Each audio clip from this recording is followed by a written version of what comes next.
அந்த காலத்துலலாம் ஸ்கூல் சேர்க்கறது அந்த மாதிரி பழக்கம் கிடையாது. குருகுலத்தில் சேர்க்கறதுன்றது ஒரு வழக்கம் உண்டு. இந்த குருகுலத்தில் சேர்க்கறது அப்படிங்கிறதுக்கு இப்போல்லாம் ஸ்கூல் சேர்க்கறதுக்கு நம்ம டெஸ்ட்டு பரீட்சை வச்சு எடுத்துக்கிறா இல்லையா, அந்த மாதிரியா சில பரீட்சைகளை அந்த குருகுலத்தில் இருக்கிற அந்த குரு கொடுப்பார். அந்த பரீட்சையில் தேறினா தான் அந்த குருகுலத்தில் சேர முடியும்.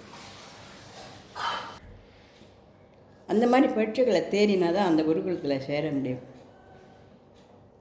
அப்படி இருக்கச்ச கோபு பாபு அப்படின்னு 2 சிறுவர்கள், 10 வயசு சிறுவர்கள் குருகுலத்தில் சேர்றதுக்கோசரம் வந்தா. அப்போ அந்த குரு, அதாவது ஆசிரியர் என்ன பண்ணார், நீங்கள் 2 பேரும் கண்ணை மூடின்னு கையை நீட்டன், நான் கையில் ஒன்று தருவேன்.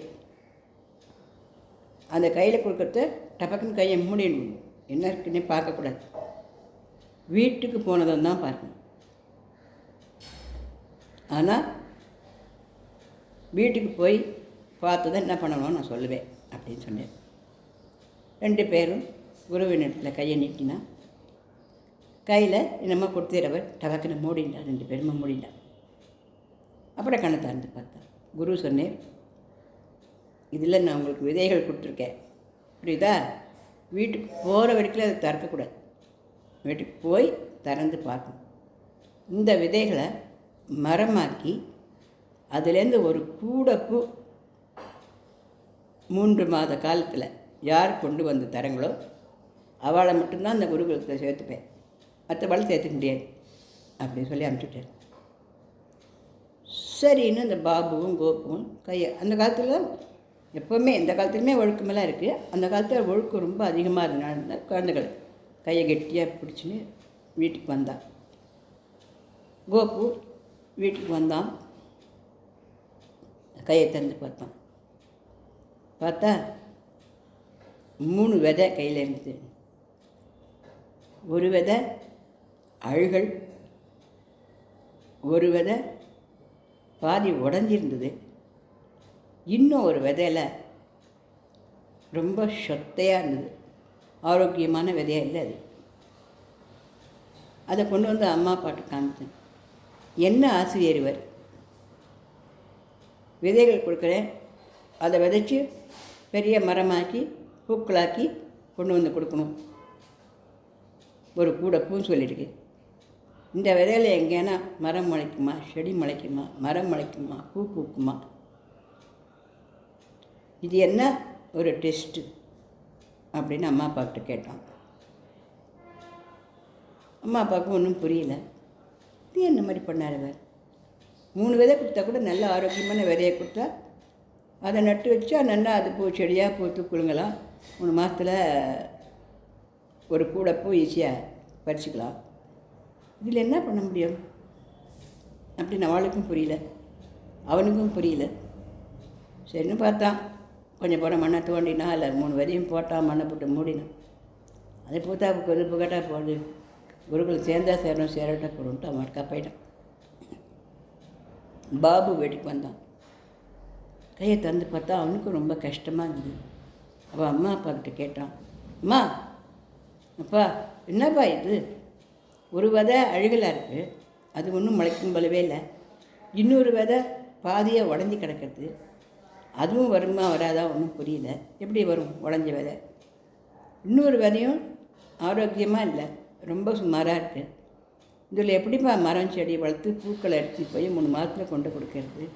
ஏன் இந்த ஆசிரியர் இந்த மாதிரி எங்களுக்கு ஒரு பரீட்சை வச்ச அப்படின்னு கேட்டேன். அம்மா அப்பாவும் கெட்டிக்காரன், ரொம்ப அறிவுள்ளவன். அவள் சொன்ன, கண்ணா நீ பிறக்கச்சா ரொம்ப சோனியாக தான் இருந்த, பக்கத்து வீட்டு பசங்களாம் ஓடி ஆடி விளையாடிச்சா நீ ஏந்து கூட நடக்க மாட்டேன், சரியா? பக்கத்து வீட்டு குழந்தைங்க தவுந்து போய் எல்லா சாமானையும் எடுக்கச்சே நீ படுத்துட்டே கிடப்ப. டாக்டர்களாக அவன் என்ன சொன்னான், ரொம்ப சோனி பயிர், இவன் மெதுவாக தான் எல்லாம் பண்ணுவான்னு சொன்னான். ஆனால் நாங்கள் அப்படி ஒன்று விடலை, தெரியுதா? உனக்கு தினமும் நல்லெண்ணெய் எண்ணெய் காய்ச்சி காலில் கையிலெல்லாம் நல்லா தடவி வெந்நீர் விட்டு குளிக்க வச்சு நானும் அப்பாவும் 2 கையும் பிடிச்சிட்டு உன்னை நடக்கிறதுக்கு ட்ரைனிங் கொடுத்து உன்னை தவிழத்துக்கோசரம் பந்தெல்லாம் விளையாட்டு கட்டி தூர வச்சு நீ அழுதா கூட பரவாயில்ல, கஷ்டப்பட்டால் கூட பரவாயில்லன்னு சொல்லி உனக்கு ஆரோக்கியத்துக்கு பாலெல்லாம் கொடுத்து உன்னை நல்லா நீஞ்ச வச்சு உன்னை பெரிய ஆளாக்கி இன்றைக்கி அட்டகாசமாக 10 வயசு பையனை வளர்ந்து நீ இப்படிலாம் பேசுகிற அந்த அளவுக்கு உனக்கு ஆக்கி விட்டுருக்கோம் இல்லையா? இதே தான்டா கண்ணா. எதுவுமே சொத்தை இல்லை, சோனை இல்லை. நம்மளுடைய பெருமுயற்சி, உழைப்பு, கடவுளுடைய அனுகிரகம் இருந்தால் எல்லாமே பூத்து குலுங்கும் அப்படியே சொன்னேன். அப்போ இந்த விதையெல்லாம் முளைக்குமா? இந்த விதை தானே முளைச்சிடுமா? முளைக்காது. நீ நிறைய இதுக்கு உழைப்பு போடணும். ஆமாம், என்ன உழைப்பு போடணும்? அப்படி நீ போய் அந்த மண் வெட்டி எடுத்துன்னு வா. முதல்ல மண்ணெல்லாம் தோண்டு, மண்ணெல்லாம் நல்லா பதப்படுத்தி தோண்டு. மண் வெட்டி எடுத்துன்னு வந்தான். மண் வெட்டி கை உடஞ்சிருந்தது. அப்பா, இந்த மண்வெட்டி கையே உடஞ்சிருக்கேன், இதால் எப்படி மண்ணை வெட்ட முடியும் அப்படின்னு சொன்னான். அந்த மண்வெட்டிக்கு கையை வச்சு ஒற்றை அந்த தொட்டி கொடுப்பான் இல்லையா, அவன்கிட்ட போய் இந்த மண்வெட்டியை சரிப்படுத்தின்னு வா. அப்போல்லாம் காரு பஸ்ஸு ஆட்டோலாம் கிடையாது, ட்ருன்னு போய் உடனே பண்ணிட்டு வரத்துக்கலாம். இல்லை ஒரு ஃபோன் பண்ணி சரிப்படுத்தி கொடுப்பான்னு சொல்லிட்டுக்கலாம். இந்த குழந்தை 10 வயசு குழந்தை அந்த மண்வெட்டி எடுத்துன்னு ஊராக போய் எங்கே அதை ஒட்டி நல்லா ஸ்ட்ரென்த்தாக பண்ணி கொடுப்போனோ அங்கே போய் எடுத்துன்னு வந்தான். எடுத்துன்னு அப்பா தண்ணியே இல்லையப்பா நம்ம வீட்டில் சொன்னோம். இதோ குடம் இருக்கே, போய் குளத்துக்கு போய் தண்ணி எடுத்துன்னு வாப்போ சொன்னேன். அந்த குடம் ஓட்டை. அப்பா அந்த குடம் ஓட்டையாக இருக்கேப்பா. ஓட்டை குடம் தான் என்ன பண்ண முடியும்? நம்மக்கிட்ட என்ன இருக்கோ அதை தான் பண்ண முடியும். போ, அதில் தான் தண்ணி எடுத்துன்னு வா. தண்ணி எடுத்துன்னு இந்த நிலத்தை முதல்ல பதப்படுத்து. அந்த மண்வெட்டியால் நல்லா மண்ணெல்லாம் நல்லா வெட்டி களைகளை உள்ளுக்குள்ளே இருக்க வேண்டாத கற்கள்லாம் பொறுக்கி போட்டு நிலத்தை நல்லா பண்படுத்தி அந்த விதைகளை ஒன்று ஒன்றா பக்கத்தில் 3 விதையும் நல்லா போட்டு அது மேலே மூடு. இப்போ அவ்வளோ தூரம் இருக்கேப்பா குளம், ரொம்ப தூரம் கால் வலிக்குமேப்பா. அங்கேயே தண்ணி எடுத்துக்கணும், பாதி தண்ணி ஒழிஞ்சு போயிடுமேப்பா. என்ன பண்ண முடியும்? நம்மக்கிட்ட என்ன இருக்கோ அதை வச்சு தான் நம்ம முயற்சி பண்ண முடியும் சொன்னோம். அதுக்குள்ளே அவள் அம்மா கொஞ்சோண்டு புளி எடுத்துன்னு வந்தா. இந்த குடத்தில் கொஞ்சம் புளியை வச்சு அழுத்தி உன் விரலை வச்சு அமுக்கிண்டே வா. இந்த தண்ணி கீழே சொட்டாது, கொஞ்சம் சொட்டிட்டு வரும் வழியாக கொட்டாது. அந்த புளியை வச்சு அழுத்தி அந்த குடத்தில் புளியில் ரொம்ப தூரம் போய் குளத்துல அந்த தண்ணி எடுத்துட்டு வந்தான். நல்ல வேளையாக அவன் அம்மா சொன்ன மாதிரியா மொத்த தண்ணி போகாத 3/4 குடத்துக்கு தண்ணி இருந்தது. அதெல்லாம் நல்லா நிலத்தில் தெளித்து நல்லா அந்த நிலத்தை பதப்படுத்தினான். அப்புறம் கொஞ்சம் உரம் வாங்கிட்டு வந்து போட்டான். அது எங்கே போய் என்ன அலையிறமோ அலைஞ்சி திரிஞ்சு கொண்டு வந்து போட்டான். குழந்தை வெயில் பார்க்கல, கால் வலி பார்க்கல, உடம்பு உழைப்பு பார்க்கல. அவனுடைய லட்சியமெல்லாம் அந்த குருகுலத்தை சேர்ந்து நல்லா பயின்று நல்லா பெரிய ஆளை வரணும் அப்படிங்கிற ஒரே லட்சியம்தான். அந்த லட்சியத்தோடு அந்த குழந்தை பாடுபட்டான். காலெல்லாம் வலிச்சுது, கையெல்லாம் வலிச்சுது, வெயிலெல்லாம் சுட்டுது, பசிதாகமெல்லாம் எடுத்துது. எவ்வளவு தீமையும் கொள்ள செம்மி செவி அருமையும் கொள்ள அவமதிப்பும் கொள்ள கர்மமே கண்ணாயினார். ஒரு வேலையை எடுத்துகிட்டு போனால் அதுலேயே நம்மளோட முழு கவனத்தை செலுத்தி நம்ம பண்ணோம்னாக்க ஒரு முகப்படுத்தின்றோம் இல்லையா, பண்ணோம்னாக்க அந்த வேலை சிறப்பாக வரும். அப்படின்றதுனால இந்த குழந்தை அந்த மாதிரி பாடுபட்டான். முதல்ல நிலத்தை நல்லா தண்ணியெல்லாம் கொத்தினோம், நல்லா மண்வெட்டியால் நல்லா வெட்டினோம். உள்ளே இருக்கிற சரளை கற்கள் இந்த கற்கள்லாம் எடுத்து போட்டான். கையில் இருந்த 3 விதைகளை நல்லா அலம்பி அந்த அதில் மண்ணில் நல்லா புதைச்சி வச்சான். அப்புறம் நல்லா மூடி வச்சான். நல்லா அந்த மண்ணெல்லாம் மூடினான். தினமும் கொஞ்சம் தண்ணி எடுத்துன்னு வந்து அதுக்கு தெளிக்கிறது அந்த மாதிரி பண்ணிகிட்டே இருந்தான். ஆனால் ரொம்ப நாள் ஆச்சு, ஒன்றும் பிரயோஜனமாகவே இல்லை. இவ்வளோ பாடுபட்டேனேப்பா, ஒன்றுமே வரலையேப்பா.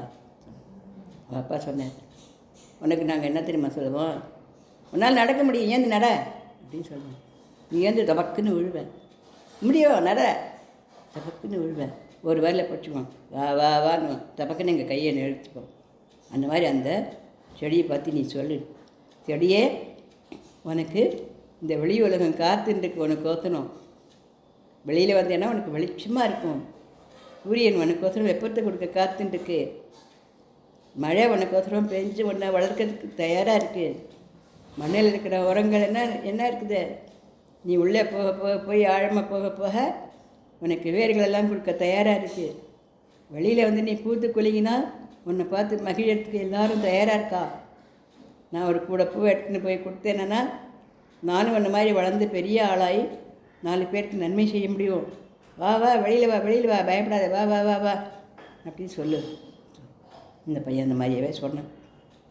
அப்பா இதெல்லாம் செடிக்கு புரியுமாப்பா? நான் தான் பையன் புரியும், அதுக்கு என்ன செடிகளுக்கெல்லாம் புரியும். நம்மளுடைய எண்ணங்கள் தான் நம்மளுடைய வாழ்க்கை. நீ சொல்லி பாரு. அந்த போலே சொல்லி பார்த்தேன். சின்னதாக ட்ராயிங்னு குட்டியாக ஒரு செடி வர ஆரம்பிச்சது. அவனோட மகிழ்ச்சிக்கு எல்லையே இல்லைப்பா, ஒரு குட்டி செடி வந்திருக்குப்பா. குட்டி செடி வந்தால் அதை ரொம்ப நல்லா ஜாக்கிரதையாக காப்பாற்றணும். அதை சுற்றி சின்னதாக ஒரு முள்வேலி கட்டி வை. அப்போ தான் ஆடு மாடெல்லாம் சாப்பிடாமல் இருக்கும். முள்வேலி கட்டி வச்சான்.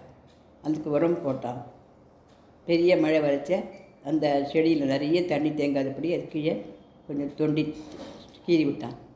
இந்த மாதிரி அந்த செடியை வளர்த்துனே வந்தான். 2 மாதம் 3 மாதத்தில் வீன்னு பெரிய பூச்செடி பூத்து குலுங்கிறது. கீழெல்லாம் அப்படியே அந்தி மந்தார பூக்கள் இவ்வளவுலேன்னு நட்சத்திரமாக அவ்வளோத்தையும் அள்ளி கூடையில் போட்டுருந்தான். நேராக அந்த குருக்கிட்ட போகலாம். இது பாபு. கோப்பு அப்படியே போட்டு மூடிட்டு போயிட்டான் இல்லையா. அவன் அதை சரியாக கவனிக்கலை. அவன் அதில் அக்கறை எடுத்துக்கலை. அதில் இன்ட்ரெஸ்ட் எப்படி எடுத்துக்கணும்னு அவன் அம்மா அப்பாவும் சொல்லித்தரல. அவனுக்கும் பாவம் ஒன்றும் தெரியல போல். அவனுடைய செடியும் முள்ள வளர்ந்தது. இதோ 2 பூவோ 3 பூவோ அது படுக்கா அதுலேயும் லால் ஆடி இருந்தது. அது ஒரு குட்டி கிணத்துல ஒரு 4 பூக்களை எடுத்துன்னு அவனும் போனான். இவன் கூட நிறைய பூ எடுத்துன்னு போனான். அப்போ அந்த குரு சொன்னார், ஏன் துண்டு பூ கொண்டு வந்திருக்கேன் கேட்டேன். நீங்கள் கொடுத்தது நான் வெறும் சொத்தையும் ஒரு அழுகலும் ஒரு உடஞ்ச விதையும், இதுகளுக்கெல்லாம் பூவாக வரும். இது வந்ததே அதிசயம். அதே தானேப்பா அவங்ககிட்டையும் கொடுத்தேன். நான் பாரு கூட பூ கொண்டு இருக்கேன் அப்படியே சொன்னேன். எப்படி எப்படின்னா அது அப்படி தான். சிஷ்யன்னா முதல்ல பணிவு இருக்கணும். எந்த இடத்துல ஏற்றி கேள்வி கேட்டுட்டு தொலை வழக்கு பண்ணிட்டு இருக்குமோ அந்த காரியம்லாம் ஒருப்பட்டே வராது. சிஷ்யன்னா பணிவு இருக்கணும். சிஷ்யன்னா குரு சொல்கிறதுல அப்படியே ஏற்றுக்கணும்.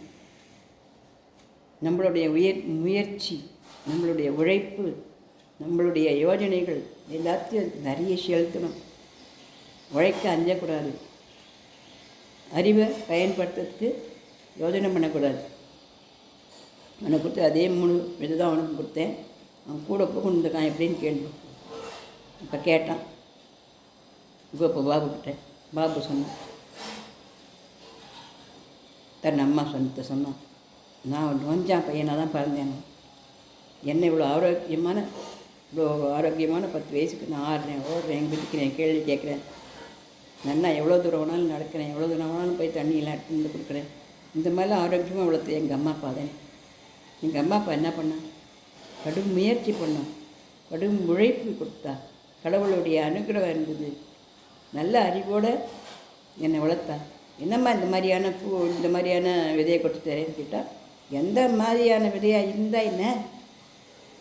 நம்மளுடைய உழைப்பு, நம்மளுடைய மூலதனம், நம்மளுடைய அறிவு, கடவுளுடைய அனுகிரகம் இது இருந்தால் எல்லாமே பூத்து குலங்கும். அப்படியே எங்கள் அம்மா சொல்லி கொடுத்தா. எங்கள் அம்மா இப்போ உண்மையை சொல்லித்தரலையே. ஒரு விழா வழக்கத்துக்கு தெரிஞ்சிருக்காது பாவம். பரவாயில்ல, நீ இந்த மாதிரி பண்ணு அப்படின்னு சொல்லி கொடுத்தான். அதுக்கப்புறம் அவனுக்கு வேறு ஒரு 3 விதை கொடுத்தேன். அதே மாதிரி தான் அவனும் நன்னா பண்ணி பூத்து குலுங்கி கூடக்கூடியாக பூ அள்ளிட்டு வந்தான் அப்படிங்கிற ஒரு கதை. இந்த கதையை வழியை, இந்த கதையில் நம்ம தெரிஞ்சிக்க வேண்டியது என்ன அப்படின்னாக்கா,